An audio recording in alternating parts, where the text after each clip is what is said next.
What's good? What's good, y'all? Welcome to the Gen TV podcast. As always, your boy Ease. And A1 the Sauce God. And before we start today's episode, do us a favor. Just drop a like. It's free to support us. It is. And it helps a lot. It does. Drop a like. Drop a comment. Any comment. Drop an emoji. Drop 100. Trash can. Just drop something in the comments. Something on there. Helps us. Man, tell your mom right in there how much you love your mom. You know? Exactly. It's just something. Shout out to Sandra. Right. I don't know who mom that is, but somebody got named mom named Sandra. Absolutely. But what's up with you, bro? Nothing much, man. Just chugging along here. You know, life as a new content creator. How's it going so far? It's a job, bro. It's job. exhausting. Like it's fun though. Bro, I really, genuinely love this journey. Really? Yo, I thought about this the other day, right? I was like, you know, obviously we've been doing this for a couple of years. Yeah. And we're not where we want it to be. Absolutely. Right. But I thought about it. I'm like, yo, I think if we had gotten famous right away, I don't think I would have appreciated it enough. That's a real noble way to think. No, I really think I would have made me super arrogant. Like, I know I would have been like, I'm already arrogant at baseline. Right. Imagine if I had like the following to back it. The support and the money to support that. Yeah. No, Right. but yo, I feel like I really like this process. Okay. I don't know. I just thought like it was like a humbling moment I had. I'm like, yo, I like this. Obviously, I we don't really get paid that Right. much for it. Yeah, I mean, I guess that's one way to think about it. I mean, one of the things that I do like to I guess look at situations with is like, what am I learning from it? You feel me? And I feel like, you know, we had conversations before. I think I've said this multiple times. When we first started this podcast, we said like, you know, what are our goals with it? And honestly, like I said, like, you know, podcasting may not be the thing, but it may be like the entryway into the next thing that we're supposed to be doing. And you know, right now we're in a space of where, you know, you got your content, I got my content, and we're just trying to just find our way through that, and then hopefully, you know, draw attention to the podcast or any other ventures that we decide to do. Fact. But yeah, I definitely think that you know, I'm not gonna say that I'm appreciative of this process, because obviously, like, it would be nice to, I guess, be where I thought we would have been at, essentially, you know, because it's like you said, it is extremely humbling when like you've been doing something for such a long time, and then on the back end of it, it's like, you know, you're not really getting the support or the views or the money to like support that, you know. So it's like, it definitely does play like a mental game a little bit. But then like, one of the things that like we always have conversations about is like, it's not a job, it's not taxing, you know. It's like even though there's a lot of responsibility, it's a lot of work, it's not like dreading, you know. So it's like, it's just, I mean, it's fun, right? Like, yo, making content is fun. Like, I actually enjoy it. Yeah, I mean, the only thing with me is like, me being a new content creator, which one of the hardest things for me is like actually just like dedicating time to do it. Yeah, you know, because it's like, I want to do it in a space where like no one is around me. I want to also do it in a space where like I have the time to dedicate to it. And I find that like, you know, I have like these ideas that I want to put out, but they just require so much time. And then I feel like, I don't know how it is for you, but for me, it's like, as I'm thinking of the ideas, bro, they're firing. The conversations is firing. Bro, I go to shoot. I write everything in my notes. But I go to shoot and I get so much jitters. You feel me? And that like, you get stage fright by yourself. Right, exactly. You feel me? It's like so weird that like, I guess because like generally speaking, like I'm not a talkative person. Yeah. And like one of the things the podcast have taught me was to be able to have a conversation better. But just talking to myself with like no like dialogue, you know, it's like, it's definitely something that is a little bit harder for me. Who's a podcaster I look up to so much? Who? Is Bill Burr. Okay. So I remember I took you to and Manu to see his comedy special a couple years ago, right? Yeah. Obviously a great comic, but he also has his own podcast. Oh, really? He's had it for like many years. Yeah. Does it completely by himself. Really? He just talks to himself. Really? For an hour. How? What? Yeah. It's insane. But yo, it's so entertaining. Okay. Bro, I'll send it to you one day so you can just listen to it, like, so you could kind of like learn from it. But like, it's the wildest thing. Bro, I think he has like 1 million subs. I mean, obviously he's super famous, so it makes sense. But like, yeah, he's so good at talking to himself. It's insane. I definitely want you to send me that, because like I guess the only real blueprint I have about this like whole content creation thing is like the old YouTubers. You know, remember like when they used to do vlogs and walking around and like talking to themselves. And like, that's the only real like foundation I have. So like, you know, obviously like in my adult life, like I can't be mimicking like 19 and 20-year-olds. So like, you know, it's trying to figure out like my own swing and like my own, like adding my own flavor to it, so that way it could be mine, but then also still, you know, articulating myself with no one around, you know. Like even today I shot a video it took like I probably shot like 10, 11 minutes of video, but it's just most of it is just me stumbling over my words and stuttering and stuff. Trying to master that. Right. Like I like trying to get better at these things. Okay. And that's why I feel like sometimes when you're naturally good at something, you don't appreciate it as much. Right. But yeah, I mean, it is a journey, you know, and I'm hoping that like, you know, it pays off. I know you have had some recent success, and you know, I'm continuously giving you your flowers for it, you know. And actually, one of my videos recently did very well, which was a dumb video. Also, that's how it works, yo. I told you though. You're right. I did tell you that. I'm like, yo, the one that's gonna blow is the one you'd never think. All right, it's the stupidest video, you know, and it ended up blowing up. But like, you know, it didn't give me like one of the things. You text in a group chat, like congratulating me about it, right? And I was didn't like, really appreciate your text back. I'm gonna tell you why, right? Because it's like, I guess one of the things was like, I guess I would want it to be something that is like representative of me, you know, in a sense where it's like, even if it's like something stupid. You think TikTok cares what you want? Even if it's something stupid, of like check out this newbie. Even if it's something stupid, but with my face on it, in a sense, yeah, then I would be happy. You feel me? Where at least it's like I could be recognized when like through someone's I get it. FYP page. But then, you know, this picture that I posted wasn't like a picture of myself, but it did do really well. And you were like, you know, I was like, yeah, I just got 100 followers off of it. And you're like, that's a decent amount. And at first I was like 100, like you gained like 5,000 in a day. You feel me? But like my shit's been dead. Like I've been stuck at like I got that 10K. It should been dead there. Really? Yo, I swear, as soon as I was able to get monetized on TikTok stopped giving me views. No lie, bro. Really? I swear, I was doing really good up to 10K. As soon as I hit it, it's just been like, all right, 300 views, 300 views, 300 views, 300 views. It's like, oh, you thought? You thought you was up? You thought it was up for me? Get a load of this guy. He thought he was going to make money off us. Bro, he gave you they gave you like new account activity, nigga. Bro, like, dead ass. But yo, it's just like, it's part of the grind. I'm like, fuck, you still see me trying? Yeah. I mean, like you said, it definitely is like one of those things where it's like a learning experience. Because for me, like, you know, I have even earlier on before I had like, you know, this amount of like views on my for one video.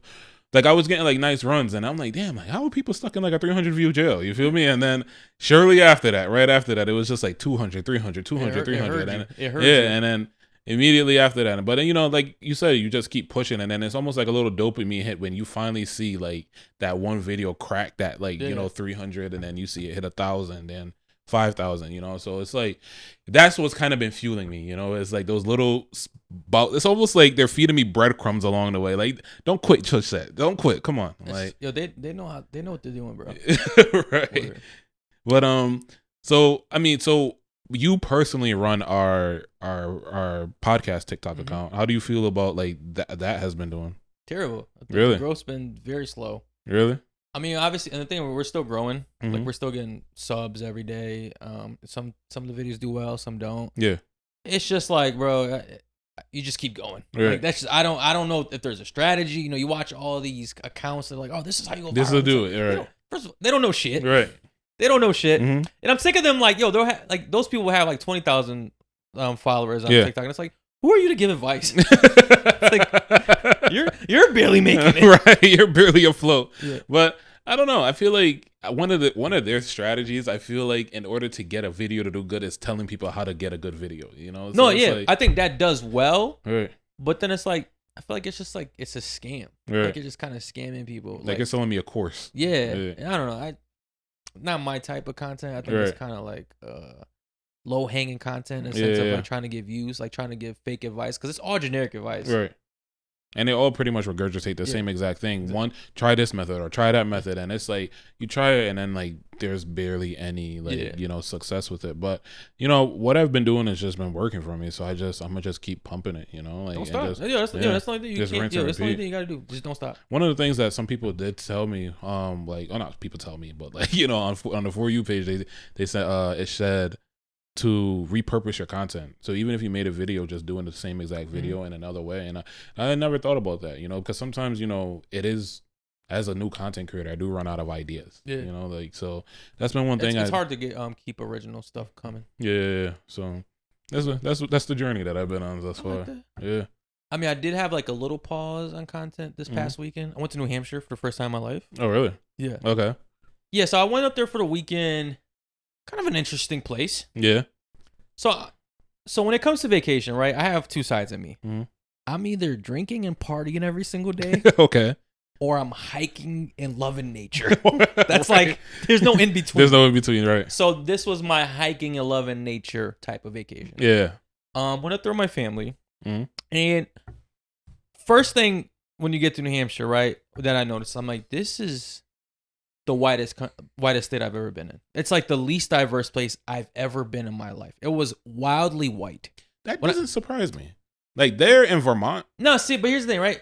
I'm not even like talking about it's like as far as black and brown people. I feel like usually when you go on vacation, you're gonna at least see Asians and Indians. Right. They're guaranteed. They're like roaches. I'm not gonna no. Like they're everywhere. Bro. They are everywhere. They like the vacation, right? But not even them. Like I didn't see any Indian people, no Asian people the whole weekend.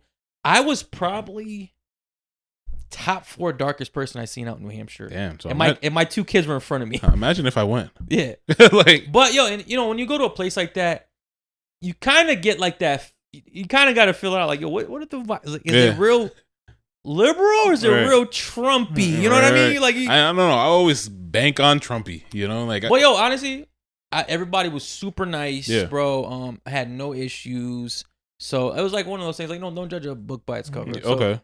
I did have kind of one funny experience up there. Yeah. So, in New Hampshire, for some reason, right, at least in the area I was staying at, which is kind of a very touristy area, right? Yeah. You either have motels or these resorts, right? Okay. There was like no hotels. I could not find hotels. Really? Yeah, it was weird. It's like I'm at the place in my life where I can't do a motel, but it's like, do I really want to do a 2-day vacation at a resort? Yeah. So it's like, yo, it's either motels and like cabins or resorts. Mm-hmm. The resorts were pricey. Mm-hmm. Bro, I think like it was like $600 a night type shit. Yeah. Okay. So I stayed at a motel. And I haven't stayed at a motel in a long time. Yeah. Long time. I think in 2020 we had a situation where we're like, we can't do shit like this again. Right. Like, and that wasn't even a motel. Like that was somebody. That was an Airbnb. That was an actual property. It's funny. I thought about that like a couple of weeks ago. Shout out to Reginald. Right.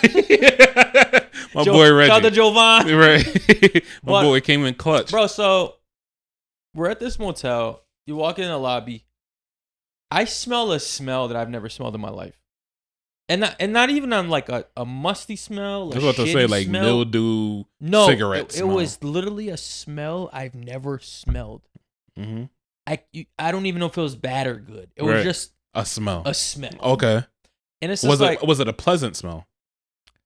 Like, did it hit your nose pleasantly? I can't describe it. Okay. My body couldn't process it. Okay. My nostrils were like, what is this? Right. This is new. Okay. So, whatever. I get my keys from a lady that's probably 135. Go to the room. Decent motel room. The only thing I hate about motels is like they always got carpet floors for some reason, which I don't understand.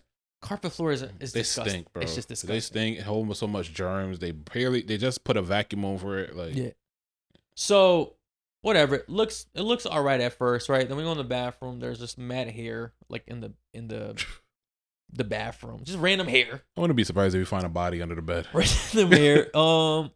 We go in the bed. There's like a ball of weave. Synthetic weave at that. Yeah. Nope. Like but in the covers, like you wouldn't have saw it. Like you have to like open the covers up. There was weave in the bed. Yeah. That they made up. Yeah. Okay. Yo, so and then wait. So there are black people there. That's what I was yeah, pretty much. Or there was. Oh, there was a black person there. Yeah. White women wear weave. Yeah. More than you think. I'm sticking with the black people. But more than you think. I know. I don't. I'm not surprised, but I'm sticking with it's a black person. Yo, so this was kind of like the final straw for me. Yeah. So some of the wash rags were a little dirty, right? Yeah, that's crazy. Like they were dirty in the sense of like I could tell they were washed, but like you know when things get stained. But I'm like either way, like I'm not. Yeah, I'm not putting my body on that. Yeah. Right. I don't fucking hold motel. Right. Yo, so I go up to the counter and I'm like, hey, can I get like new washcloths? Mm-hmm. The lady's like, we already replaced your towels and stuff for the day. This is like the day after we got there, right? And I'm like, well, yeah, but these are dirty. What do you have like a daily token for like laundry? So, and she's kind of looking at me like, what's your problem? Right. Bro? And I'm looking back like, yo, I'm not putting this on my body. Right. Like, absolutely. Bro, the attitude this lady got to give me 2 wash rags was insane. Really? Yeah. And I was like, this was a canon event for me. Okay. I'm like, you know what? Fuck it. I'm never staying at a motel. Like, this was it. Like, this was, you know, it's like, yo, sometimes you need to relearn lessons. Yeah. I'm like, this is a relearn lesson for me. I will never stay at a motel again. Like, I'm so much better than this in my life at this point. So, would you have spent the $600 for the resort? I would now. Really? It was that. I'm like, yo, I can't live like this. Like, how much was the motel? I mean, it was pretty cheap. It was like $200 for like 3 days. Total? Mm-hmm. Oh yeah, I would have dealt with her attitude for 200. Nah, I can't do it no more, bro. I'm not gonna lie. So I think here's where pride comes in the way, right? Because it's like, I get it, right? Okay. I understand the ideology behind, like, you know, being comfortable where you're at, you know, actually being able to enjoy your money and spending the money. But the thing is, I feel like where you had like a unique situation, right? Where it's like, you could either go really extreme and been upset because, not upset, but I guess a little bit like jaded because you had to spend so much money to, like, you know, for this trip. Or you can deal with what you dealt with for a significant cheaper price. The only caveat I'll give you is the ball of weave in the bed. That's the only thing. Bro, I've never seen that before. Right. I am appalled, right? Like, that means that. Yo, here's my thing, man.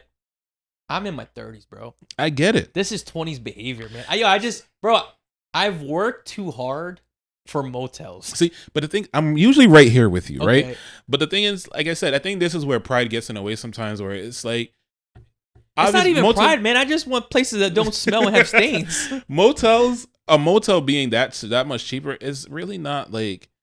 There's a lot that I would put up with for that price, to be honest with you. Okay. Like, I would deal with a lot. Like, I would have to walk in there and see like a blood stain on the floor for me to be like, absolutely not. I don't know. Yo, that was a break in. I could see a used condom in the trash can and be okay.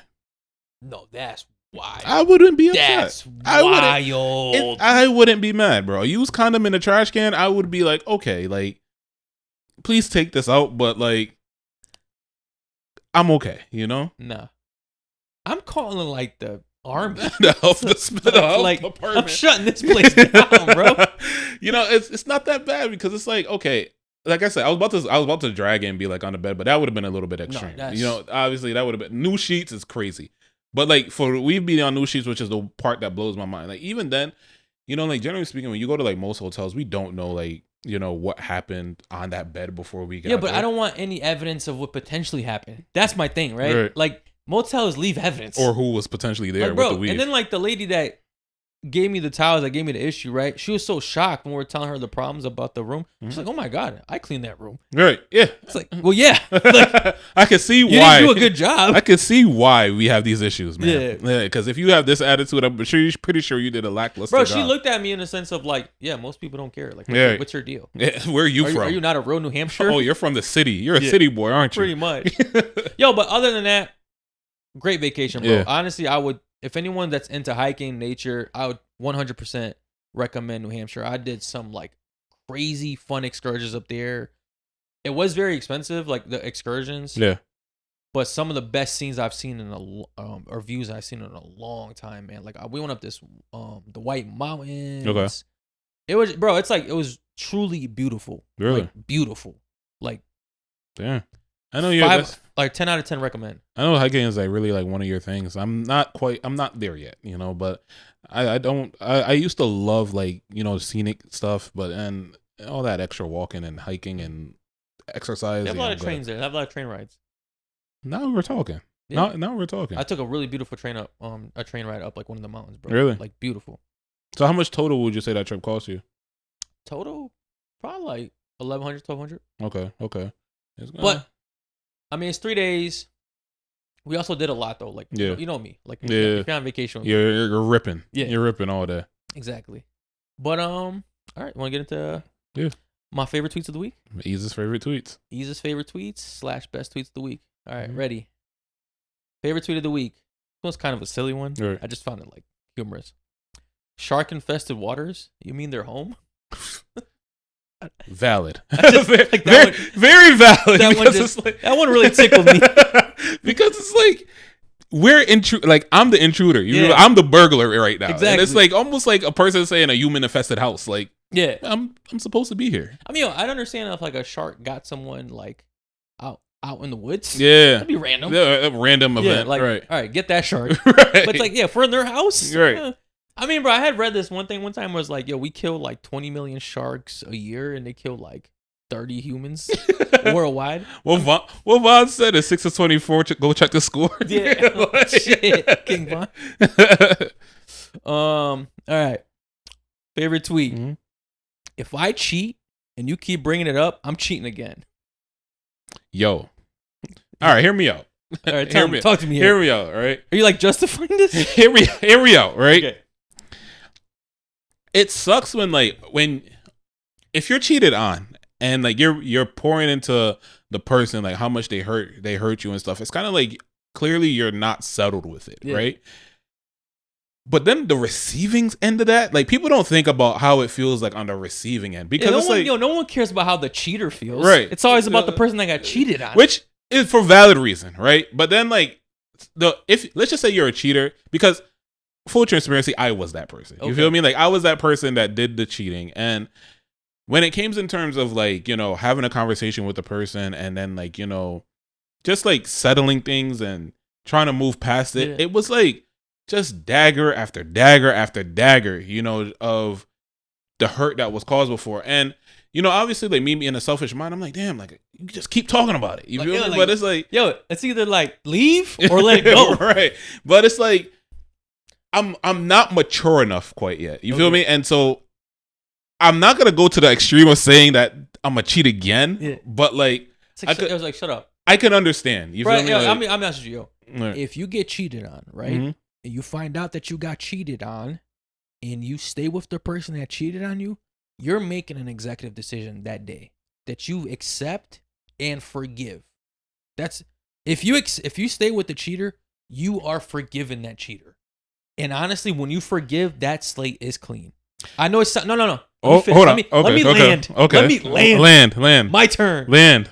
You are if you stay with the cheater, you are by definition forgiving that person and wiping the slate clean.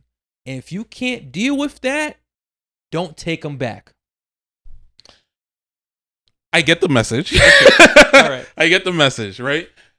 I do think, though, if you are the cheater in the situation, you do have some repair work that needs to be done. No, I'm not denying that. I'm not denying that at all. But I think what it is, too, let's be honest here. Yeah. A lot of times, cheaters want to cheat and then don't want to, like, put in the work to repair the situation, to mend the broken trust after. And I feel like with your narrative, it's like, okay, yeah, we're wiping the slate clean, but that's like, don't talk to me about it no more. And it's like, come on, like, all right, I'm not saying don't talk to me about it, but like, if we're gonna have conversation, let's have some healthy conversation. Yeah. You feel me? Let's not throw jabs and banter all the time. If you're starting to feel some insecurities here and there, and you need some reassurance, I'm there for you. Right. I'm just talking about that slick shit. You know, I've cheated before. I got caught, and I was with the girl, and it's like these little jabs. Right. Like, it's the jabs that keep hitting you all the time. Pick up your phone. Oh, is that her? Right. Exactly. Or it might be. You go hang out with your friends. Are you really going out with her? Yeah. Like, are you really going out with them? I'm saying, bro, if you're gonna stay with a cheater, and like you're making a decision that you're over that decision, like that they did or that action that they did, right? And I'm not saying as a cheater, you got to put the work into heal that relationship, right, etc. But at some point, you just got to drop that shit. Okay. All right. All right. Favorite tweet. Yeah. I'm kind of hot now. Okay. My boy's hip. All right. Favorite tweet. I was 7 thinking 2025 was going to have flying cars, and y'all selling 1996 Hondas for $7,800. Bro, I don't understand like the market on Hondas, to be honest with you. Like, I feel like Hondas, all right, so in high school, right? Yeah. I had a 1998 Honda. I think we bought that for like 2,000, 3,000, somewhere around there, right? Why do I feel like that 1998 Honda right now is like 5,000, 6,000? Like, I don't understand. Like, bro, that was a good investment, yo. Bro, I don't understand it. That was a good investment. I don't get, like, the markup on. You would think that like the older the car is, the more. Bro, you like, think anything that's in like that has the word 19 in front of it should be like worth $800 right at this point. But bro, no. But the Honda, you know who I'm blaming? The Puerto Ricans, bro. The Puerto Ricans is keeping the Honda economy alive because, bro, they treat Hondas like Lamborghinis. Like they be putting thousands in. They love Hondas, and I feel like it's almost like they're the ones that's like not allowing it to depreciate the way that it needs to. Because why is it that these cars are so expensive? Like you can't even get a hoopty anymore.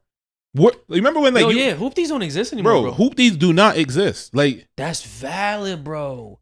Y'all remember back in the day you could legitimately buy a car for like $500-$800. Yeah, like, obviously it's a piece of shit, right? But you was gonna get from point A to point B, and that's about it. Maybe C. I don't even think those don't exist, bro. anymore. And a hoopty now is like $2,000-$3,000. I think more than that, bro. I think it's kind of hard to get a car for $3,000, bro. I'm telling you. So it's like, where are we going right here? Like, where are we going? Where do we go from this point? I thought Trump was supposed to fix this shit. Where do we go? All right. Okay, this is kind of on the cheating tweet too. Oh, right. Well, my boy has a theme here. All right, favorite tweet. Yeah. My ex taught me that you definitely have to worry about the ugly ones too. Facts. Honestly, the ugly ones is the ones you need to worry about the most, to 100%. Be honest with you. Yo, I've been naive. Yeah. I've been naive, bro. I used to think like the ugly ones, that's not competition. Yeah. But the ugly ones play the long game. For sure. Oh, wait. Are we talking about the guys or the girls here? Anybody. Okay. I think anybody. Okay. I think anybody, bro. I think people that don't consider themselves attractive, they're playing the long games in the DMs. They're constantly hitting you up. Yo, attractive people, they get curved once or twice. If they shoot their shot, they miss, on to the next. Right. They know it's easy. But an ugly one, they stay there. Right. Yo, because they know every dog has its day. You know what it is? It's like they build a rapport first. That's what it is. It's not like, I feel like it's a little bit different. I see where you're going, but just a little. I'm gonna tweak it a little bit, right? Go ahead. I feel like the attractive ones, like they're the ones that's typically like in the DMs, based off of the attractive level. Like you know, it's gonna be how long they're gonna be in your DMs for. Mm-hmm. I feel like with the unattractive people, like they play the long run. You feel me? Like they'll sit there, they'll be your friend first, they'll like get you comfortable, they'll like make sure that everything is good, and then like, you know, they'll start slip the dick in. They'll start with public likes, public comments, right, and then they'll move to the story, exactly, and then the DMs, get you real comfortable. And I'm speaking from experience. Like that's my blueprint. You feel me? Like I love, like, you'd be surprised because it's like, bro, so many times we've had this conversation before, right? Where like the internet swears, right, that like nothing is going on over here, but it's like you just have to know which category you lay. You feel me? I've gotten finessed by some ugly chicks, bro. Bro, I'm telling you, they got me, bro. They got me, bro. And I'm not even gonna say, like, I honestly prefer an ugly girl. Like you make this statement literally every other episode, bro. I swear, because it's like, to me, they just have more personality. You feel me? But like, I to be honest, it's like I hate when a girl says, "Oh, you cheated on me and she wasn't even that pretty." Yeah, but she has like 10 other things that you're not doing. You feel me? Like, she cooks for me every day. She's not stressing me out.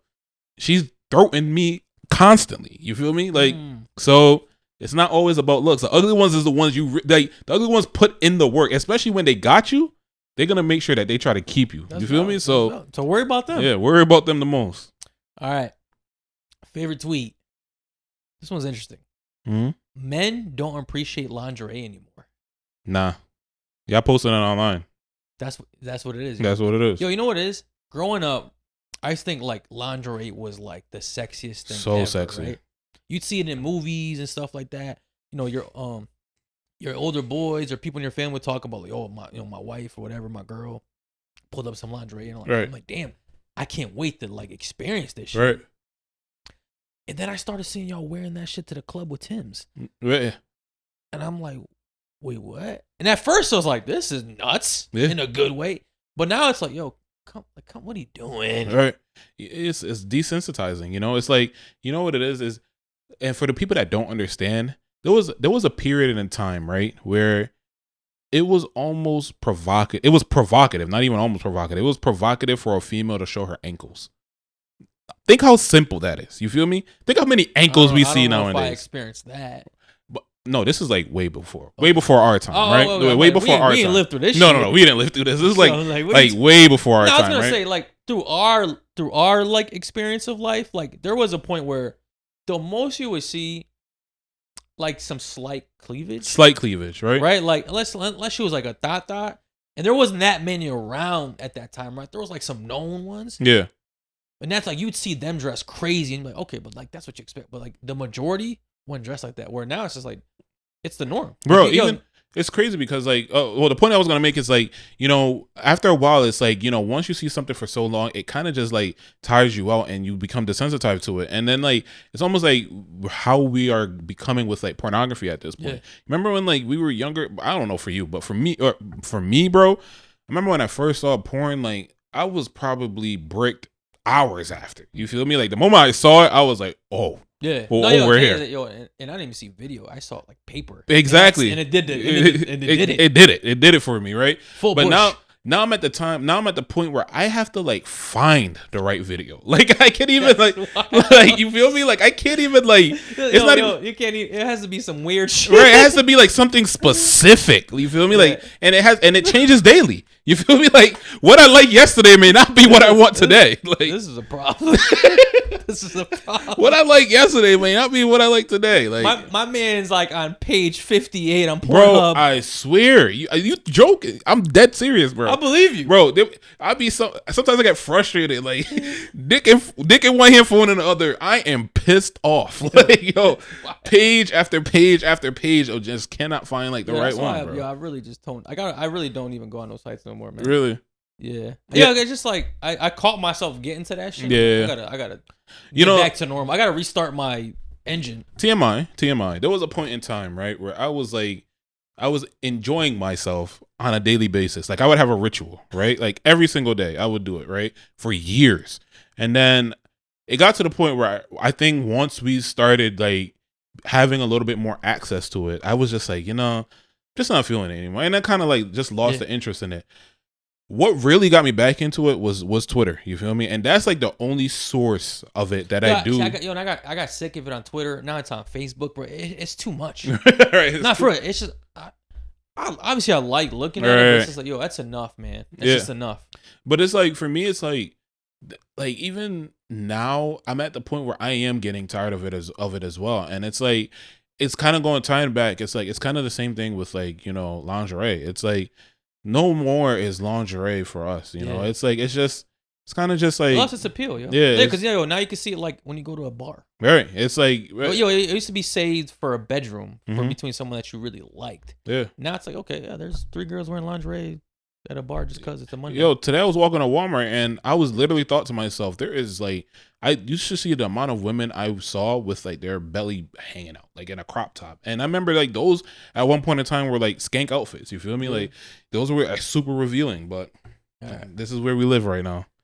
This one's it's a touchy one here. Okay, touchy one. Yeah. But I found it real funny. Okay. Favorite tweet: the only Hulk I acknowledge is Hypnotic and Hennessy. Ooh, it's a little early for that one. Real early. It's a little too early for that one. Real early. So for those that don't know, Mr. Hulk Hogan passed away today. So it's been kind of a situation on Twitter. Right. Some people mourning his death. Some are not. Right. I guess he had some controversial things he said in his past. I mean, I really don't know much about the guy. Right. But I guess he was like, I'm not even gonna say what I guess he is. I don't know. Right. Some people are not as sad about it. Right. Yeah. Okay. Right. For that one, yeah. All right. Yeah. All right. Last one. Favorite tweet: dudes be on the block for 40 years. Net worth be a beer and cigarettes. Bro, Ooh. Get off of it. I used to say this back in high school.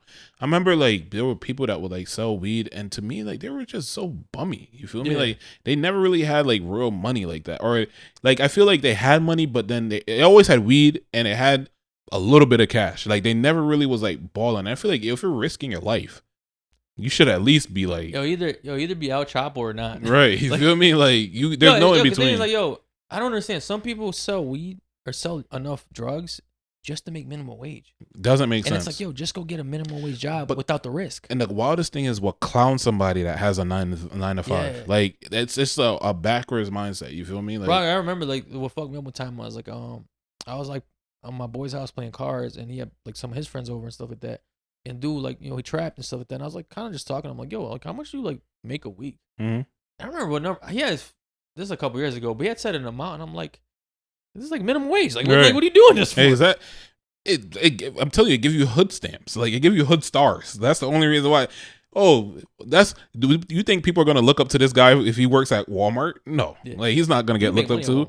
But if he outside trapping, people outside he's stamped in the hood. It's like this weird backwards mentality. Imagine going to jail for minimum wage. Like that's cool. Which a lot of people are. Think true. about how many people are in jail for like minimum wage, bro. I mean, bro, it's like if you've been trapping for like 10, 20 years, you should at least have like $500,000. Bro, you should be in and out, to be honest with you.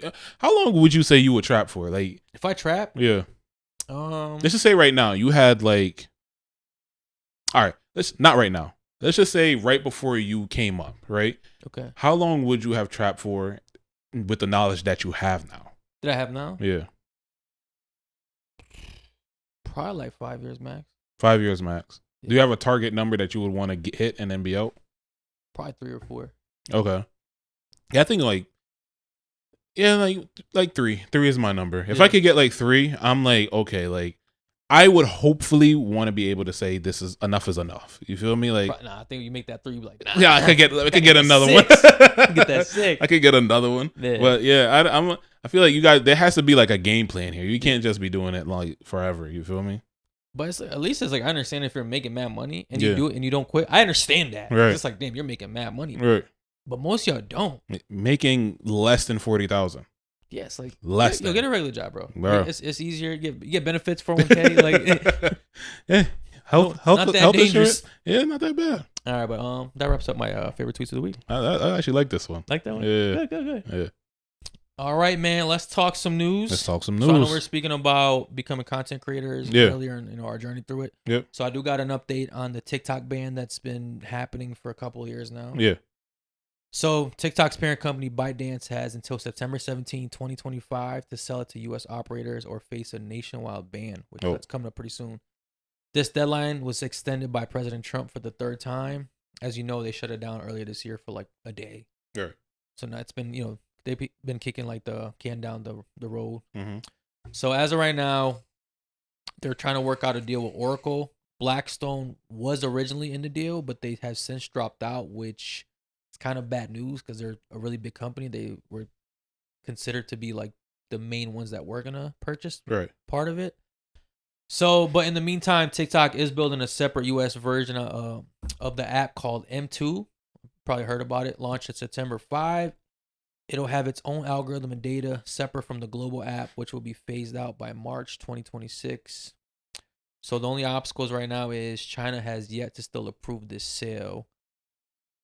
So yeah, that's where we're at with the TikTok ban. TikTok hasn't really denied or confirmed any of this information as of right now. This is just some independent research I was doing. Yeah. But I hate this. What terrible timing. Seriously. Yeah, like what terrible timing. Finally start making a little bit of money on TikTok. Now they want to get rid of it. Yeah, absolutely. Bro, but honestly, what I was thinking about is obviously we're aspiring content creators in a sense, like we don't do this full time, right? Like we make a little money off it, but we have our full-time jobs. That's really what we depend on. Right. But I was thinking about all the people that really do this full time. And it's like, yo, they're about to get screwed over so bad. And it's like, some people are kind of like, well, whatever, it's not a real job anyways. But it's like, do y'all realize how hard it is to build up an audience on this app to the point where you can quit your regular 9 to 5 and make a living off this? Like, I know we think of it as like a joke job, but like, yo, it's actually something to applaud because it's nearly impossible. I mean, we've been trying for a long time and we kind of just now started being somewhat profitable. Right. And it's like, yo, I feel bad for these people, bro. Because it's like, you put all this work and it's like now our government who's trying to help us, quotation marks, right, is going to get rid of this app and build another version, which I could tell you already. I'm not a mind reader or I can't predict the future, right? This app's probably going to suck. Yeah. And we're going to be cut off from the rest of the world, right? So as of right now, from my understanding, is this is gonna be an American-based social media app. So not even Instagrams like that or any other app, right? It'll just be our version of TikTok. So, you know, we won't be able to get some of the information and news that we get from other countries right now, which kind of embarrassing to say, which is primarily how I get most of my world news through TikTok.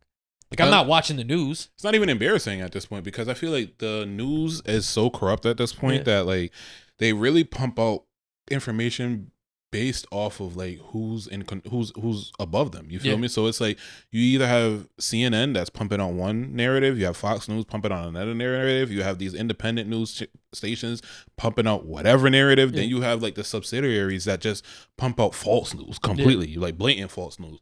So like in reality, it's like TikTok has given us the ability to like wake up a bit, you know. It's like take a look behind the curtains, right? And I make this comparison all the time. I feel like Twitter is the newspaper and TikTok is the news. You feel me? Where it's like we're able to like actually get like somewhat of truth. You feel me? Like obviously you have to decipher like what's right and wrong from the information that you're getting, but generally speaking, like it's like not the information that's generally fed to us. You feel me? So it's not really that embarrassing to say that like your information comes from like TikTok because one, you know, a lot of times we're getting like real life experience from like people from across the world. For example, like that isn't like altered. That isn't altered in any way. And it doesn't have a bias. Like sometimes that's just the reality.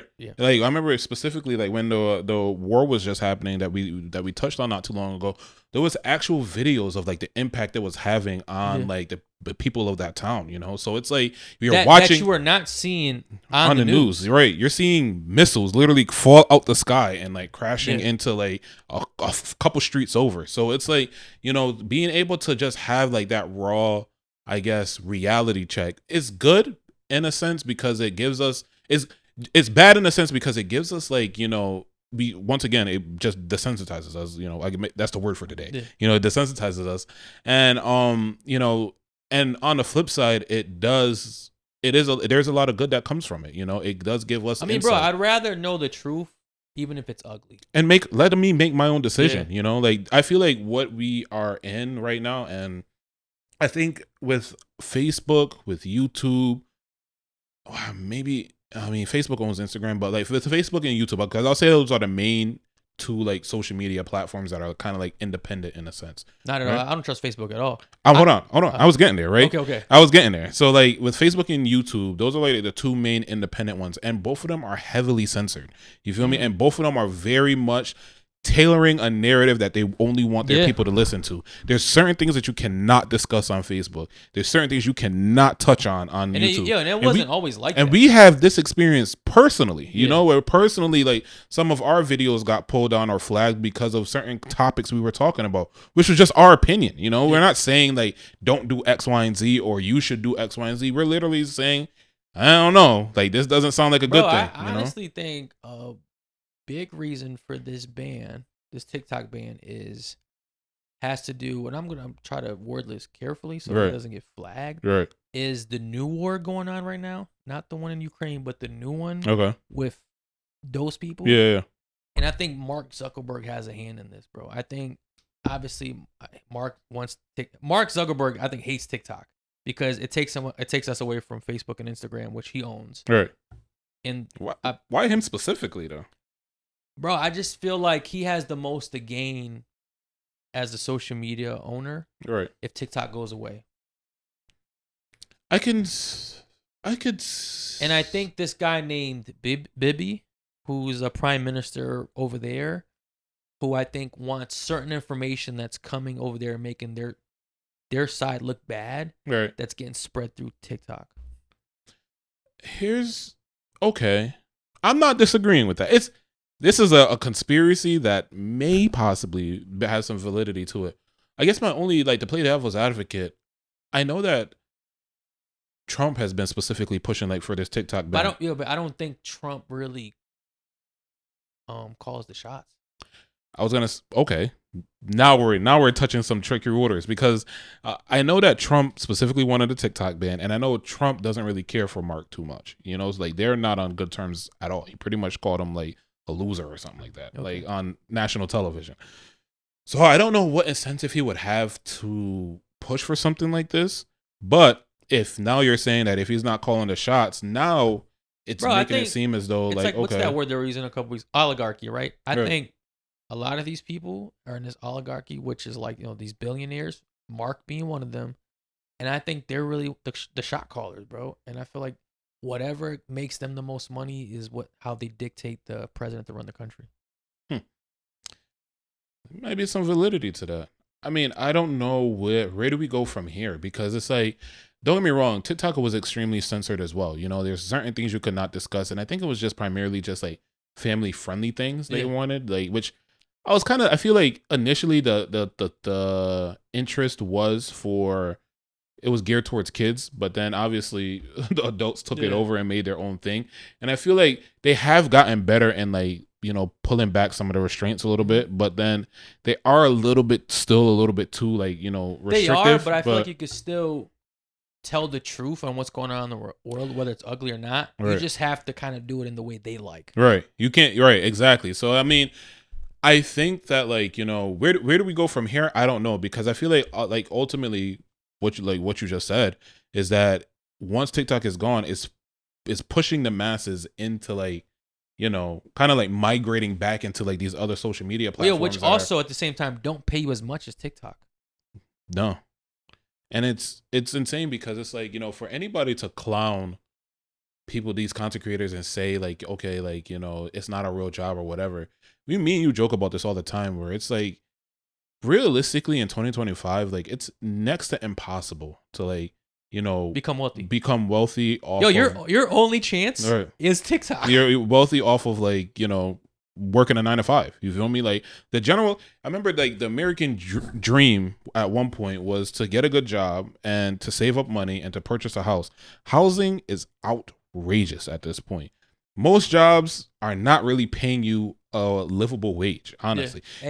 AI's taking over everything. My point. And then like right now it's like the inflation is in a place where like, and the economy is in a place where like everything is so expensive that you literally have to be making like a solid amount of money in order to like, even be able to put money ahead. Not to interrupt you. Right. I had read this like post, right? Someone said, 100K is like the new 60K.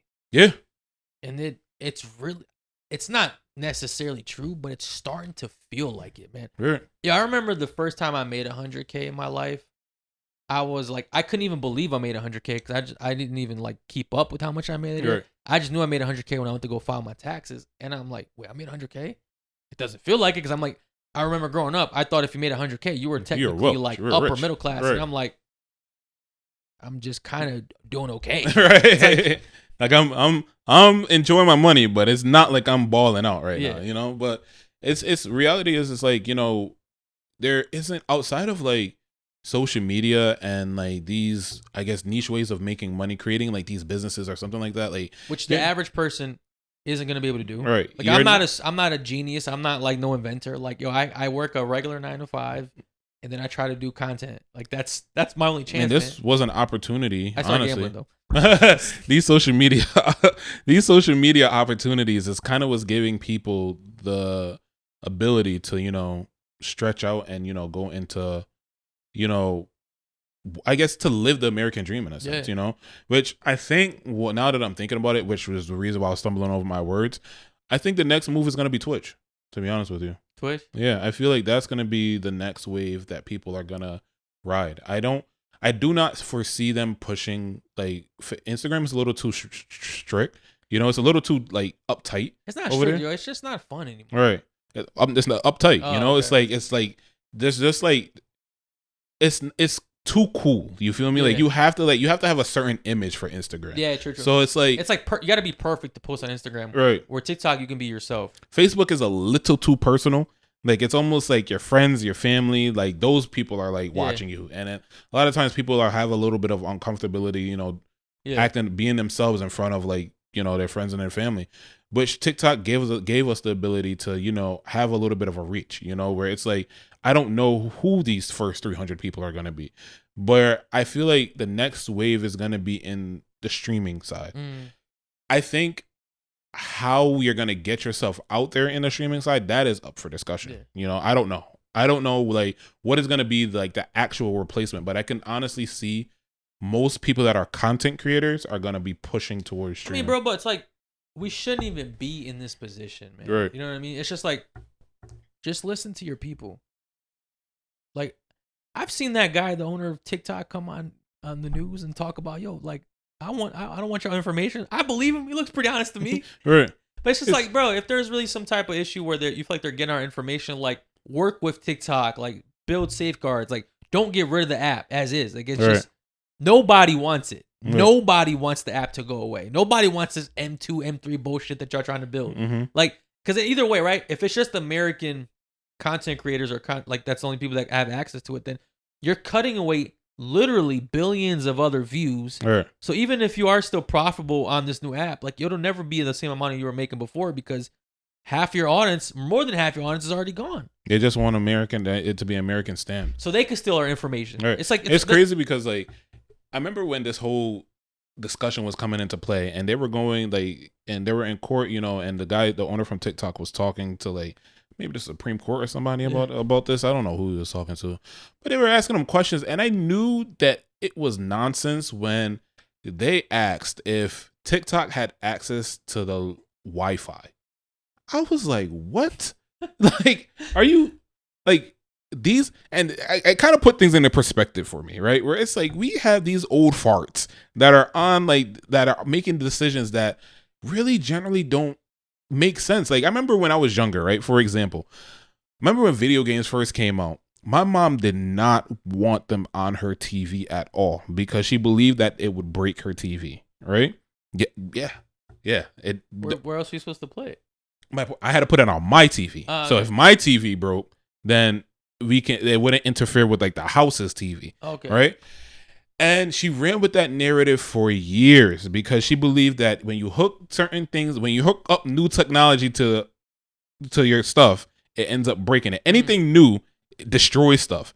And it's like that old fashioned like way of thinking, like just disconnected way of thinking that like these Congress people and like, these people that are actually making decisions are kind of going ahead and saying like, for you to ask a question that is so, I guess like outlandishly stupid, you know, where it's like, does TikTok have access to the Wi-Fi? Of course it does. Like how do you think they're connected to the internet? Like via like stars and shit? Like no, like obviously they have to connect to the internet somehow, but they want to mask it as if like TikTok is spying on the American people and gaining information that it shouldn't really gain. And it's like, is it possible? Yeah, but does the average American like care? No. Like we just want to shake our hips, bro.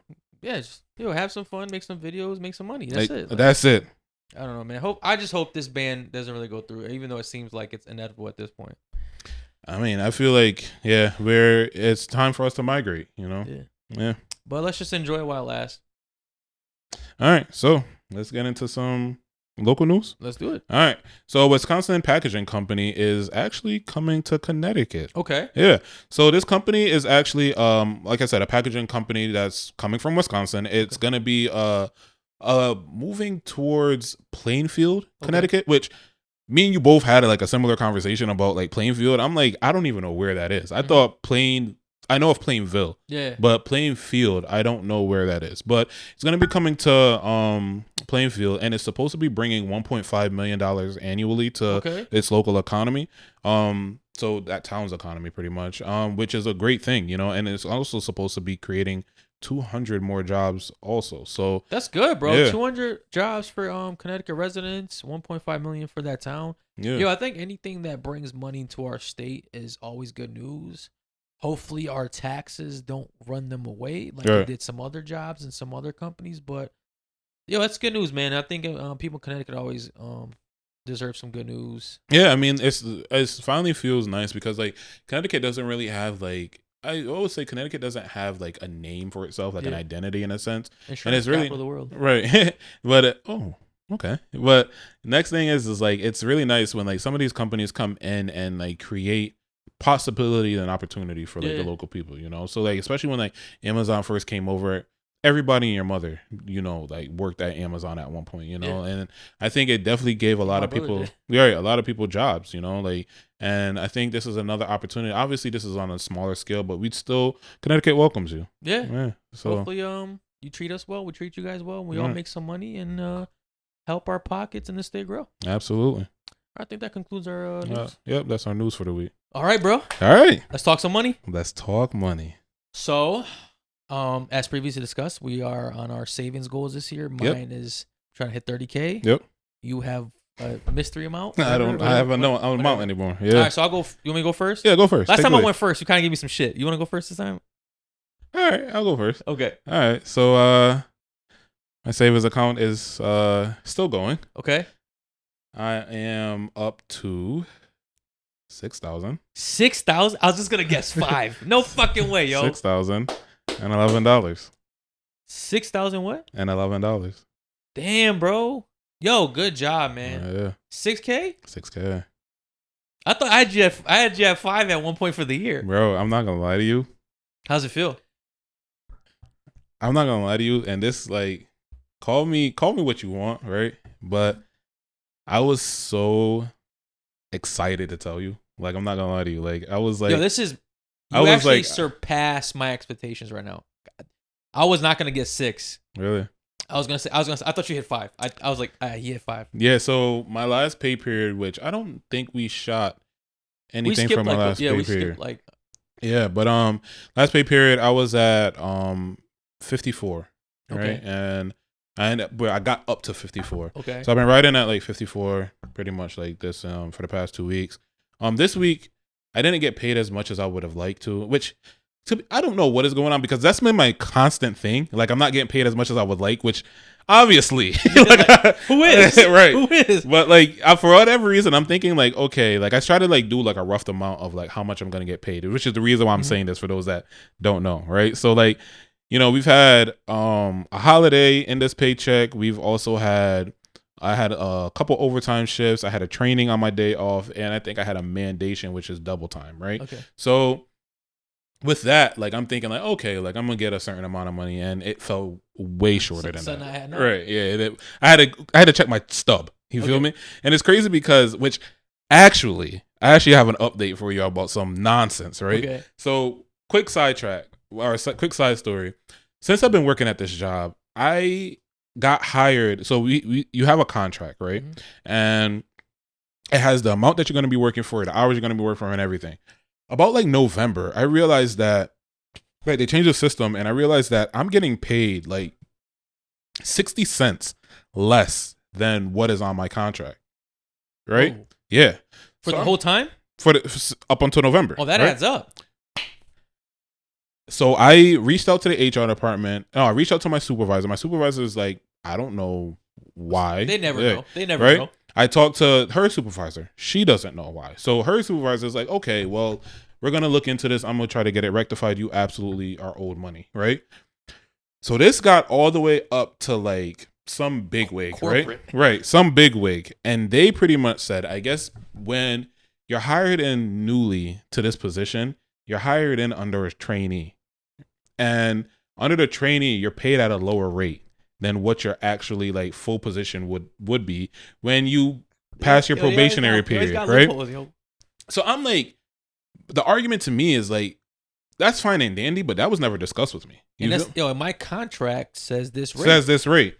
So regardless, and I said that, my supervisor said that, her supervisor said that, everybody has said that, but one person was like the last stop pretty much. So this was like an ongoing battle. And the last person was like, unfortunately, I'm sorry that this was never conveyed to you. We'll make sure that this happens moving forward.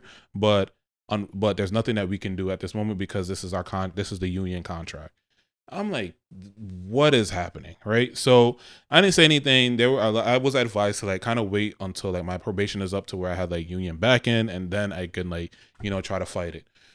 So I ended up talking to like a rep, and a rep was like, unfortunately that is part of the union contract. And I'm like, I understand that, but like that wasn't like discussed with me. So they were like, well, first things first, like your pay isn't correct. You're past your probationary period. So let's get like your pay up to par, up to where it's supposed to be at, right?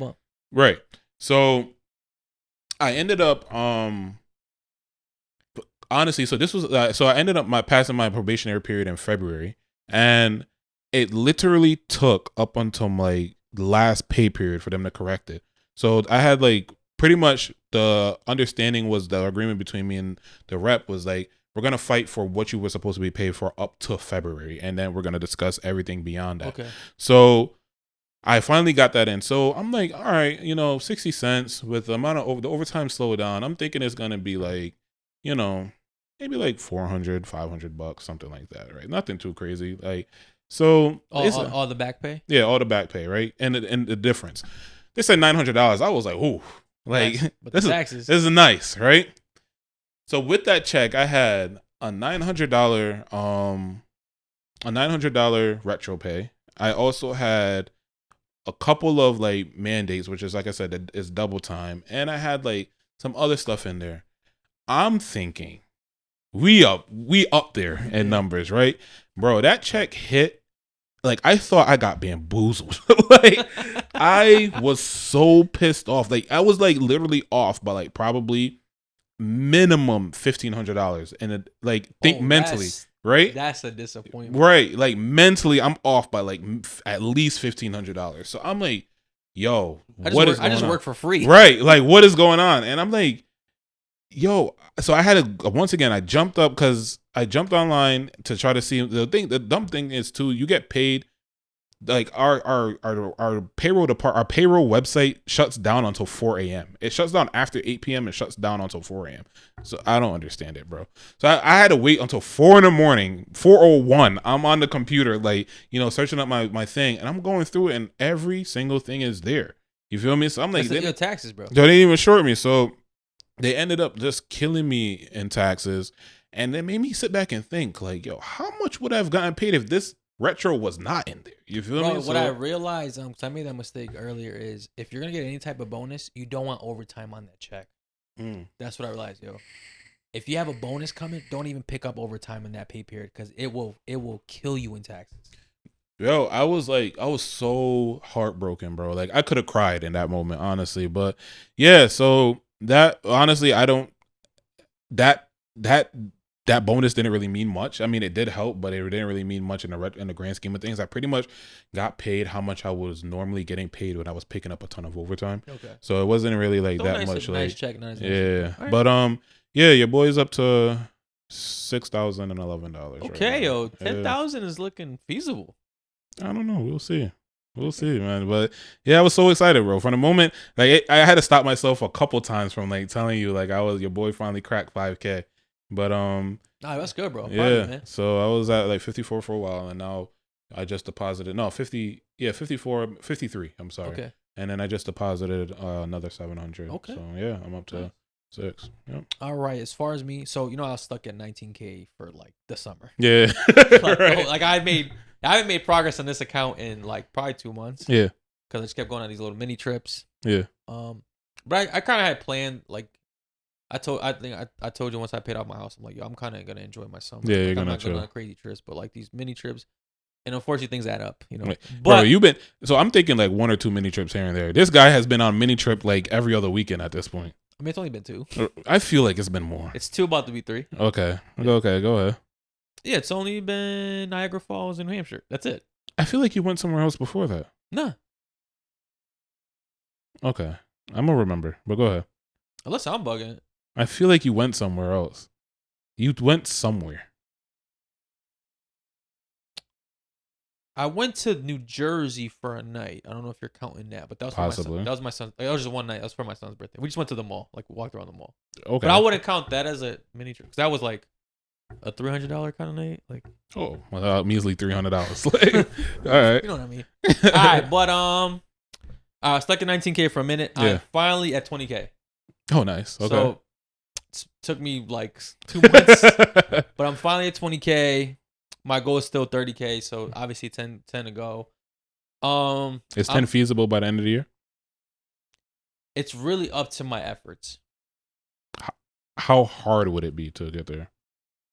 Not hard, because there's just always overtime. Like, I just that's pretty much it, right? Like, right. If I just work baseline, I'd be stretching myself very thin. You know what I mean? Like I would have to like I wouldn't have that much money left over to save after my bills and everything I got to take care of. That's like mandatory stuff. Right. But if I pick up at least like 2 overtime shifts a week, it's pretty feasible. And these are full 12-hour shifts. At least 8. Okay. Like 12s would definitely cut that in time, but it's just like it's a lot. 12 hours is just a lot, man. Yeah. But yeah, I'm at 20K, so I'm happy about that. Thank you. Right. So 10 to go. Yeah. I don't have I'm actually, you know, I'm so surprised that you're back at $20,000. Like that is just insane to me. This guy just like dropped 30K out of nowhere or 20K out of nowhere, and now he's back up to 20 like so quickly. So I mean, I had grinded like initially, like I was doing the 12-hour shifts, and I feel like that's kind of give me like some work PTSD, bro. Yeah. It's like healthcare is just so exhausting, man. So it's just like, you know, it's weird because I only work 3 12-hour shifts a week. That's like all I'm required to do. And I have 4 days off every week, but bro, those 12 hours are just so draining. Yeah, I can imagine.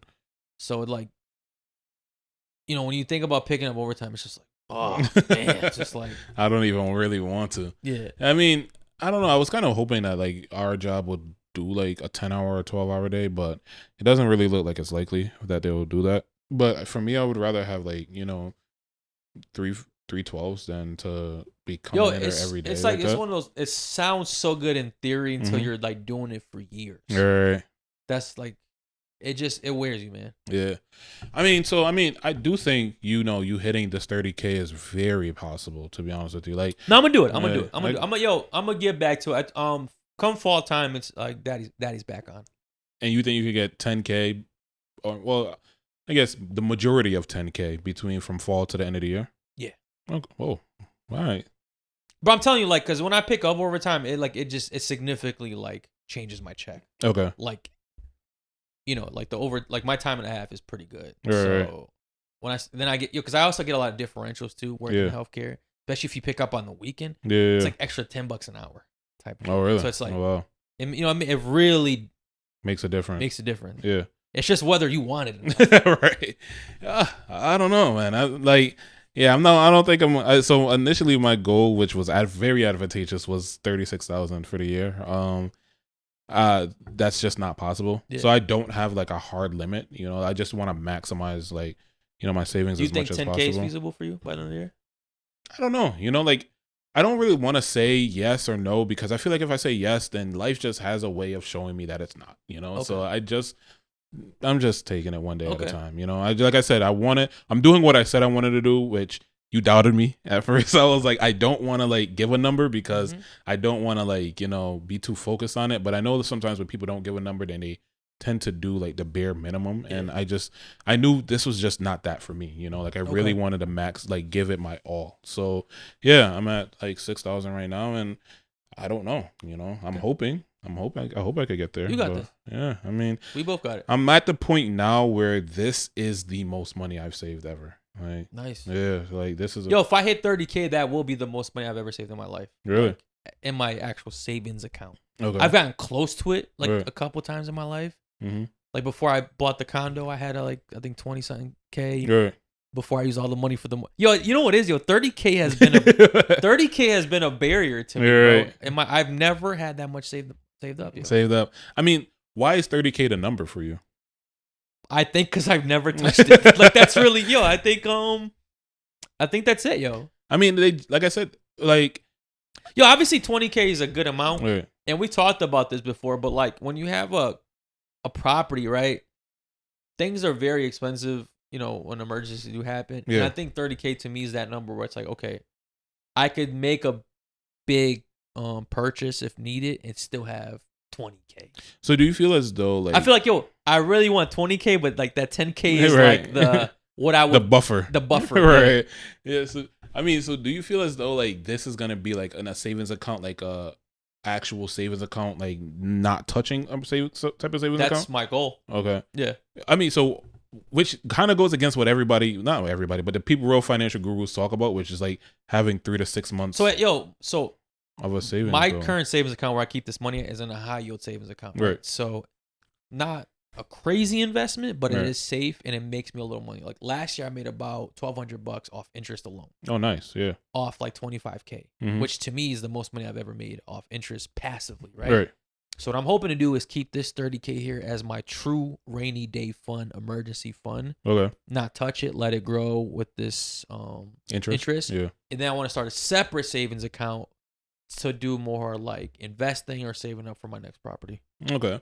I mean, so now that your boy is hitting some new highs, right? Okay. I'm getting a little bit of attached to my money a bit, and As it's like, as one does.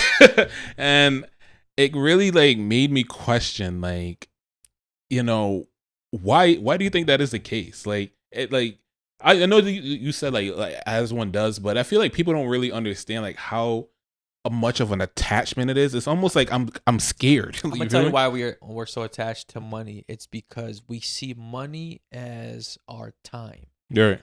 And that's the only way we could actually rationalize the time we put in to get the money. Yeah. And you don't feel like you wasted it. Right. You know what I mean? Because it's like, yo, when you see like, all right, say you have 10K saved up, 15K saved, 20, whatever, right? It took you a long time to get that money, right? Right. And that's your show of proof. Now, if you don't have that money in there anymore, right? Now you no longer have proof. So essentially in your head, you're like, yo, I wasted time. I had the money. Now I don't have it. So it's like, there goes the time and the money. Like Right. I have nothing to show for it. So you feel like you wasted time. So I think that's like why we like to hold on to money, because it always kind of gives us that like value of a time that we used to get it. Mm-hmm.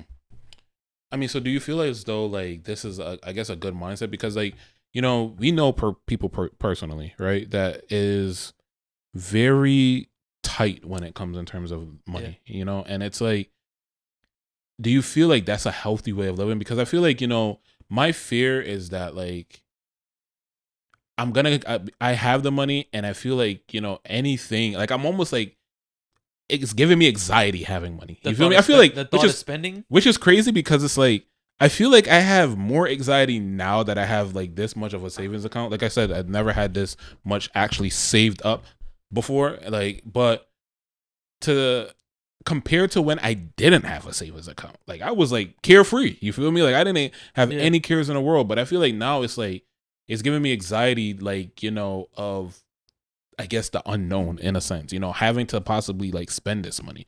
So like, how do you like kind of just like, I guess, have a healthy relationship with it? All right. So my personal philosophy is you should always have money that you don't ever plan on spending. Right. Even if, I guess, whatever financial gurus say against it, I think you'd always should have some type of liquid emergency fund, which is what I'm doing. That's what I'm trying to build up that 30K to. And then once you hit it, you should really let it grow in itself. Like I told you with the high yield interest account that I have. But then like just strictly use that money for emergencies, like what you set that for. Stop contributing to that account, right? Start another account for another goal.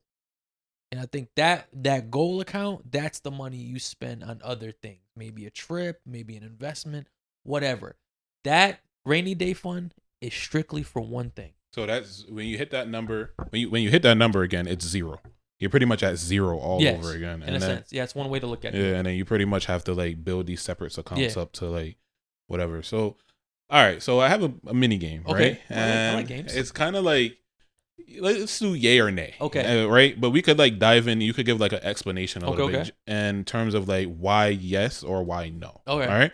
So we're going to play. I'm going to throw out some options to you on what would justify you spending money from your emergency fund. Okay. And I want to know what is okay and what is not. To use my rainy day fund on. Yeah, your rainy day. Like you're saving, in your sense, is your rainy day fund, and most people say it's a savings account, like their only savings account. So like, yeah, what's an okay reason to use your money from your savings account? All right, I'm excited. So first one is something that you really want goes on sale, but you're gonna put the money back the next time you get paid. Okay. Oh, you're starting off with a hard one. Yeah.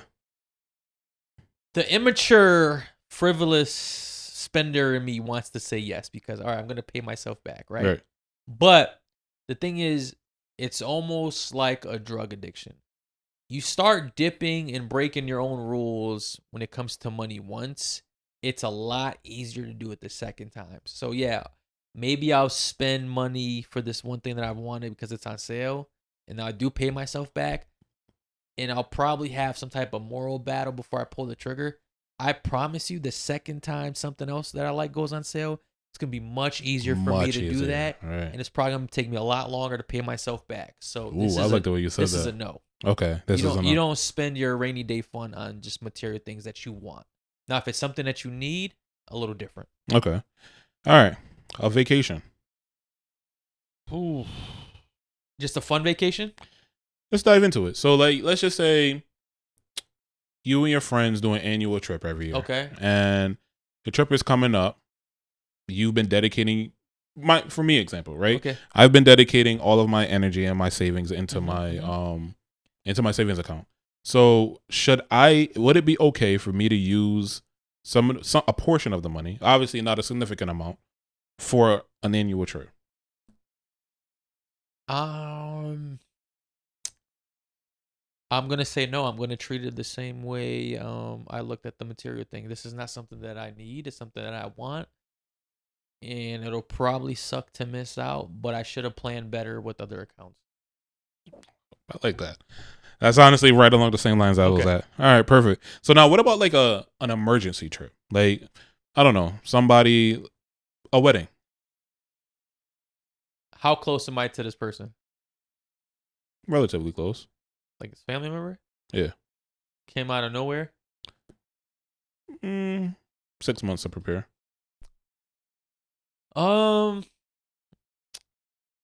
That's not truly an emergency. That is more of a moral dilemma. Right. I'm 50-50 on the one. I really can't give you an answer. It would have to be so like specifically in the situation. Right. If it's situational for you to make that decision. I'm tempted to say yes to that one. Really? Even though I probably feel like shit afterwards. Like you shouldn't have done that. Yeah. Okay.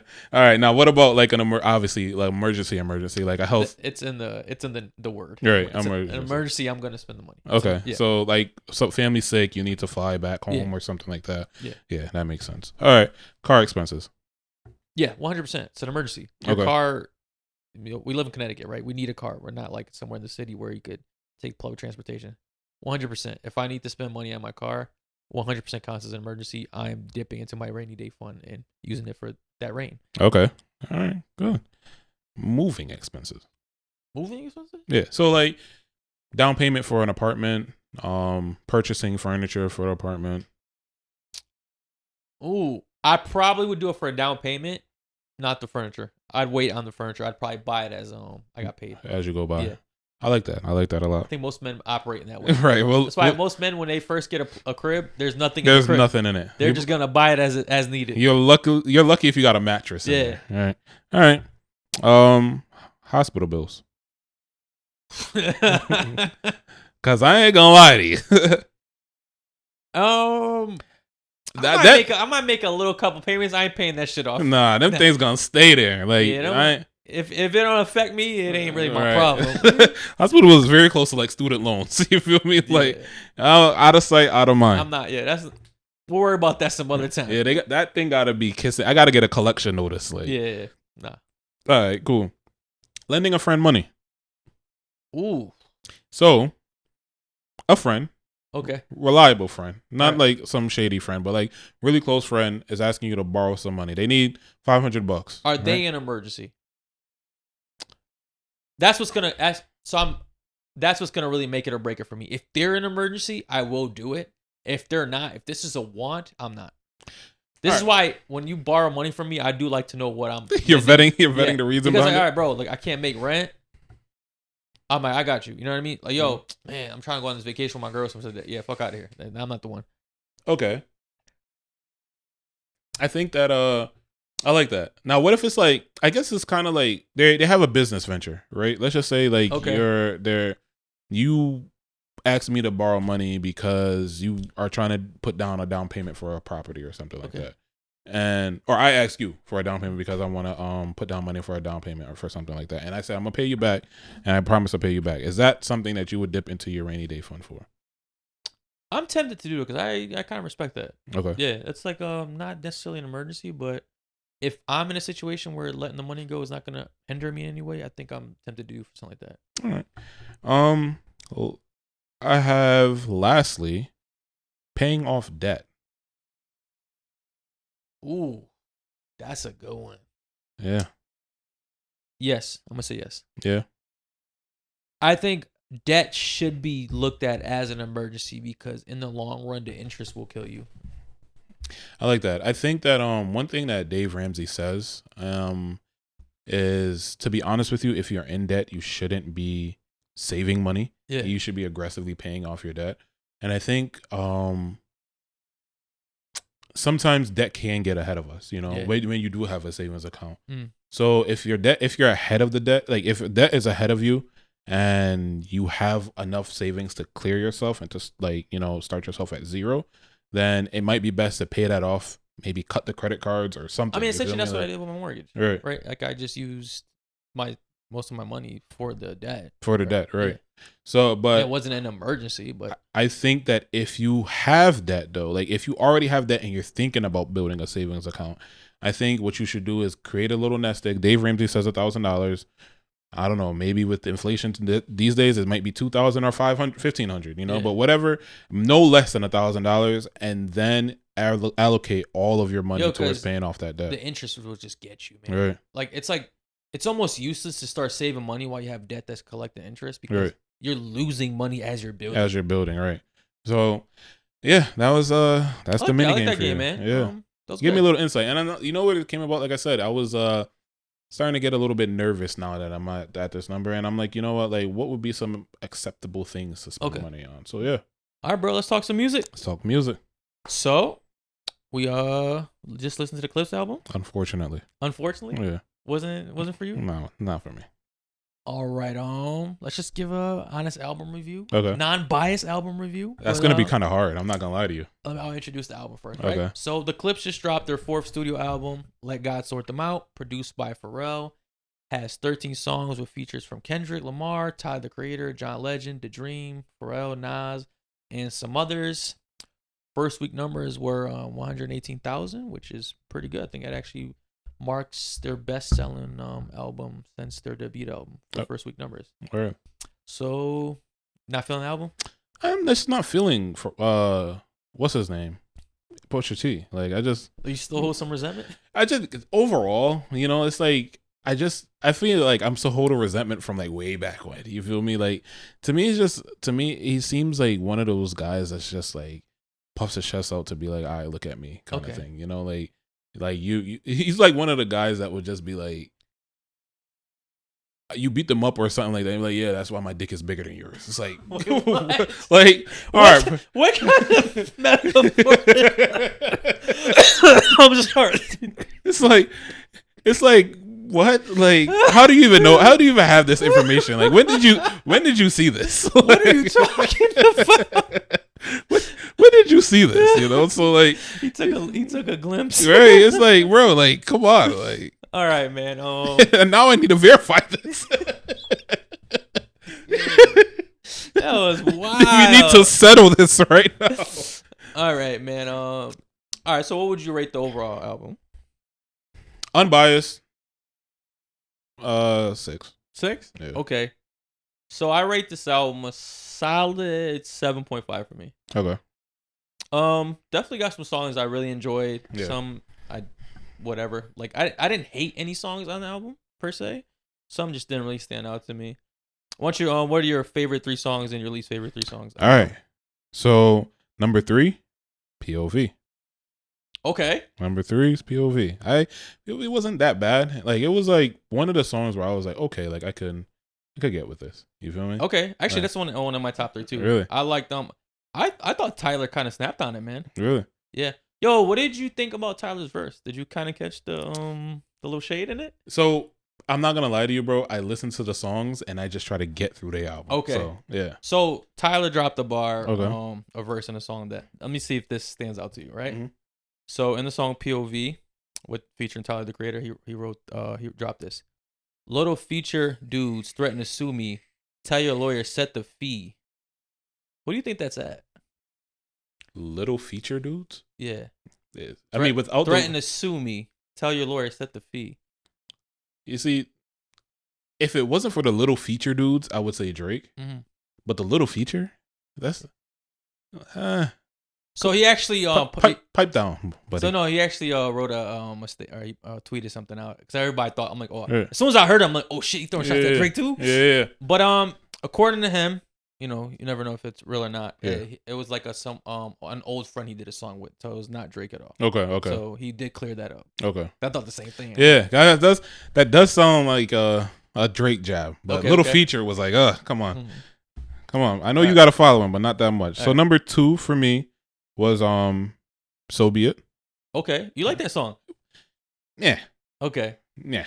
All right. What did you think about the Travis diss at the end? I mean, to me, like I said, it's like when I'm listening to Pusha T, in all honesty, like I came into this biasly, right? So for me, it's like when I'm listening to the songs, like I'm really just thinking I'm more so listening to like the cadence of the songs, how he's rapping on it, and kind of like how is it hitting my ears, you know? Okay. So a lot of times, like I'm not really focusing too much on the specific lyrics. Like I'm just like, you know, I'll tune in and out every now and then. Like I'll listen to it, zone out, listen to it, zone out kind of thing. But I do like the actual song, but it's like, it's not to say specifically what it is about any 3 of these songs. Yeah. Nah, so I mean, obviously I listen to the words. Okay. Kind of part of listening to music or whatever. I thought it was kind of like unnecessary, but unless he really dislikes Travis, which I think he does. I mean, he said some shit, man, and but it's like almost kind of like picking on someone that can't do shit because like what. I think like what's he gonna do? I think Pusha T has the same script, same rhetoric every time that he drops an album. He's gonna talk about drugs. He's gonna talk about him being a kingpin, and he's gonna start some beef with somebody right before the album drops. So, I mean, yeah, you're kind of not wrong. It's the same blueprint over and over again. So, I mean, what's your number 2? So why don't you just finish up? All right. So number 1 for me, I would say is I actually just lost the title of it, but number 1 for me is Ace Trumpets. Really, you like that song? He had a Kanye diss in that one. Okay, so first introduction to this song was through Twitter. I was scrolling through Twitter, and I ended up seeing this, right, and I'm like, all right, Pusha T, right? I don't know why I want to call him Ace Hood all the time, but all right, Pusha T, right? Like it's like nothing like. I don't know why, but I'm like, all right, Pusha T, like, you know, I'm listening to it, and I like the way he's flowing on it. I think that, like, you know, he's not saying anything profound in it, but I do like the wordplay that he is using on the song. I do like the way that he rides the beat on the song. I like the way how he was able to kind of like paint a picture as well, like with what he was saying. So like out of all of the songs, this one was the one that I listened to specific, like the lyrics the most in a sense. So it's like, yeah, for me it was like, all right, like yeah, it's like kind of like that choppy, like, you know, simplistic type style of rap, but it was like, you know, all right. To me, I just liked it. So yeah, I think, you know, it kind of confirmed that when I had to listen to the album again. But yeah. So those are your favorite 3 songs. What are your least 3? Okay, I'm pulling it up. Probably gonna be my top 3. That's how we always go, right? Yeah. All right, so I'm gonna pick FICO. Okay. All right, I'm gonna do. People love that song. Really? That's like a high rated song. FICO. Okay. All right, I'm gonna do Let God Sort It Out. Okay. Got my guy on that one. Who? Nas on that song, right? I thought not. I actually the only part. I think that's the one Nas is on. It is Nas on there. What? It is Nas on there. You know, I didn't really look at the features for that one. And I actually don't like the song except Nas's verse. I thought Nas body at the end. You know how I feel about Nas. I do know. So you see why it's on the top 3. All right, and then By the Grace of God. Okay. All right. So actually, we didn't cross paths at all. All right, so I'll let you. So my 3 favorite songs on the Clipse's new album is the first song, The Birds Don't Sing. I thought it was actually a beautiful song, with John Legend. It was if you actually listen to the words, man, they talk about the death of both of their parents. Okay. And Malice talks about how his dad gave him the blessing to start rapping again. It actually has one of my favorite bars in the song or in the whole album. It's when he said, "Chivalry ain't dead. You ain't let her go alone." Which, I mean, I guess their mother died first and then the dad passed away. So it's pretty much saying, like, like, right. I'm like, damn, that was like a fucking bar. Cause at Yeah, first, that was my really first deep. listen, I'm like, all right, like, whatever, dope line. But then, like, when I really digested, I'm like, oh, damn, this is like a dope, deep album. dope line. That's actually my favorite song in the whole album. I was like, okay, great start. Yeah. We did get POV together. Like, okay. I'm not the biggest Tyler fan. Yeah. But I thought he snapped on the song. I told you, I thought it was a little shade at Drake first, but it wasn't. Then my third favorite song is Inglourious Bastards. Also a great movie. Love that movie. I didn't even know that was a movie. Oh yeah, it's a great movie. Okay. By Quentin Tarantino. Featuring Ab Levy, if I pronounced that right. So those are my top three. Mm-hmm. My least three favorite songs in the album is Ace Trumpets. Okay. Which I was surprised you like. Yeah. All Things Considered. Okay. And then Mike Tyson, Blow to the Face. But I hated the song, but I love Malice's verse on it. Yo, I'm not like the biggest Malice fan. I mean, obviously I know who he is because of the Clipse, but I never paid too much attention to him because also he's in like rapped in a long time and then became a Christian, all that shit. But boy, was he rapping on this shit, bro. Is he no longer Christian or is he still Christian? He is. I mean, like in the first song, like I said, it kind of like, I don't know if their dad was a pastor or something like that, but it says like his dad gave him the blessing to start rapping again. Okay.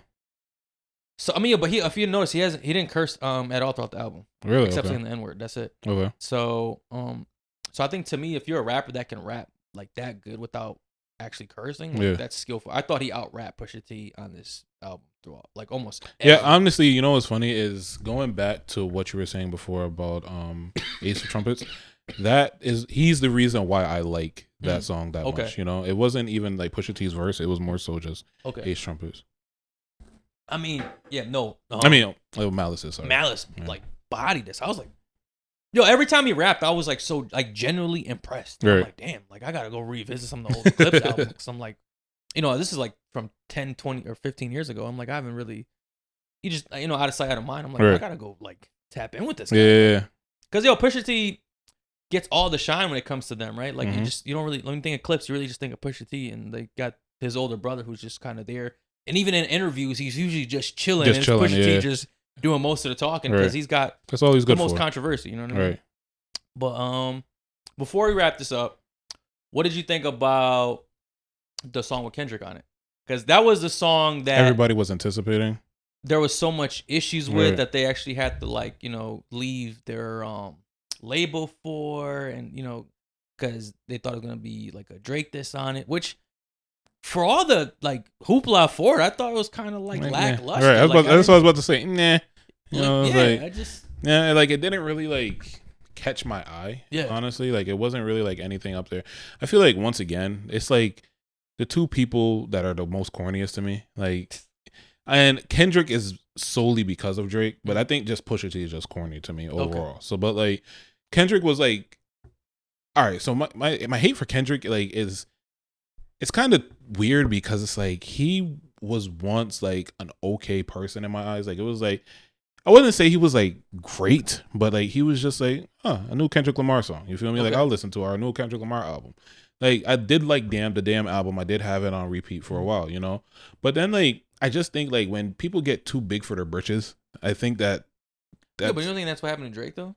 No, I think that the difference is Drake's accolades, his accomplishments, and the things that he achieved warrant him to be, to have to talk. Definitely a controversial statement there. Right. Talk that talk. You feel me? Okay. He has achieved the things that a lot of people have never achieved, Okay. So, and I think also the numbers support that. I think with Kendrick Lamar, I could be the best basketball player in my local hood, but if I'm not in the NBA, what good is that? You feel me? It's in the NBA. He's got a championship. Hold on, right? I'm obviously using extremes here, right? So I'm saying that to say that Kendrick Lamar is a phenomenal rapper, right? But in terms of if it's not really if it's not what the people want to listen to, and the people make decisions based off of the clicks, you feel me? They based off of what they're listening to. So if you're not the great, like you could obviously say you're the great, but to really try to vouch or push yourself as being the greatest person, to me, I think that's just like you got a little bit too big. Beef, I think he has the right to be arrogant because like his numbers went through the roof post beef. I mean, not that his numbers were terrible; they obviously weren't as much as Drake's. But I think post beef, like, I think he's still not doing as much numbers as Drake, but it's up there, very close. So I think now he can justify his arrogance. But why is that? I mean, are you saying it's because of Drake? Because of Drake. That's like if somebody beat. Well, not because of Drake. It's because he beat Drake. Right. So because he beat Drake, right? Right? So it's like, I mean, I'm not one of those Drake fans that is into now. He beat Drake. Okay. So all right. Yeah, he beat Drake. How he beat Drake? That's up for discussion. Okay, that was right. So slimy move. All right, but in terms of like because of Drake, right, and the fact that he beat Drake is the reason why his numbers are so high. So prior to that, once again, I don't always like. I think you have to look at the total picture. You feel me? Like you can't just look at one side and be like, okay, like this is definitively what it is. You feel me? So like pre-Drake beef, you feel me? Like I feel like those numbers are just as relevant because those numbers are much of a longer term. You feel me? It's like, okay, now you have, the media pushing you. You have, obviously we have the speculation that your label is pushing you at extreme numbers. We have people, which they do for the top artists. And right. He's a top artist. That makes sense. Besides Drake. Okay. Right. So people are saying that that his numbers were botted. Also, like the views on YouTube were botted. Like there's a lot that goes in terms of like the support that came from Kendrick Lamar. Long story short, I think the past years is what matters to me the most. You feel me? Like so because that is kind of where like so you're kind of more talking about pre-beef, right? Because it's like that's more like organic in a sense, because it's like okay, like this is. Your fans are listening to you, or people like you because they just like you. You feel me? Like there's no controversy. There's no there's nothing like that. And I think Kendrick Lamar just got a little too big for his britches. You feel me? And I think he's writing. Like what justifies you saying that? Because like it's not like he comes and brags about it. Like he's not on social media like being arrogant. It's just like he's just doing what he's always done, just putting out music. Yeah, he's putting out music, and which. That's an argument. I guess the only thing that could back that would be him calling Drake out by name at the Super Bowl halftime show. I thought that was pretty arrogant. I just think everything like kind of the way in which you're going about everything as a whole, like performing in Toronto, doing like constantly are using this beef song to like push your your following.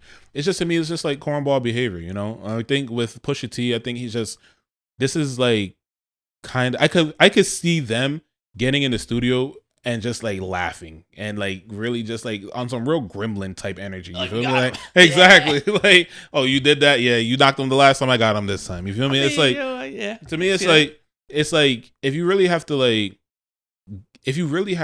really. I think winning comes from winning. You feel me? I don't think winning comes from like stepping on like someone else. So like, I think like outside of that, you really have to be like your work has to show for it. You feel me? Like that's what. Bottom line, you're just a Drake fan. Yeah, sure. And you didn't even hear that his beef. Not to drag this conversation out for long, but yeah. Okay. Yeah, I think that concludes our album. Yeah, that concludes our album review. Yeah. All right, so let's play our game. Okay. All right, so I'm gonna list off. Just restart. Yeah.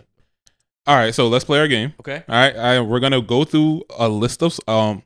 One more time. All right, so let's play our game. Okay. All right, so we're gonna go through a list of artists that had the worst fall off, and I want you to pick the artist that had the worst fall off at the end of it. But as we're going through it, what you're gonna do is you're gonna pick between the two artists who had the worst fall off as we go through. Okay. So not who's better still, like who's actually had the worst fall off. Okay, right? Okay. All right. So first up, we got Tyga versus Fetty Wap. Ooh, Fetty Wap had a worse fall off. Okay. All right. I think Tyga comes out every now and then and drops a banger. And goes back to sleep. Right. But I think Fetty Wap has. I don't think anybody's gonna be like that's. You started off too strong. All right, let's see. Okay. All right. Fetty Wap versus Roddy Ricch. Okay, you surprised me. I'm gonna go Rowdy Ricch because I thought Rowdy Ricch was next up, man. Bro, I really thought his trajectory was sky high. Yeah, I think Rowdy Ricch had a worse fall off than Fetty Wap. All right. Okay, damn. Okay, prove me wrong right away. Roddy Ricch versus the baby. Okay, damn. You got some hitters. I got some hitters, boy.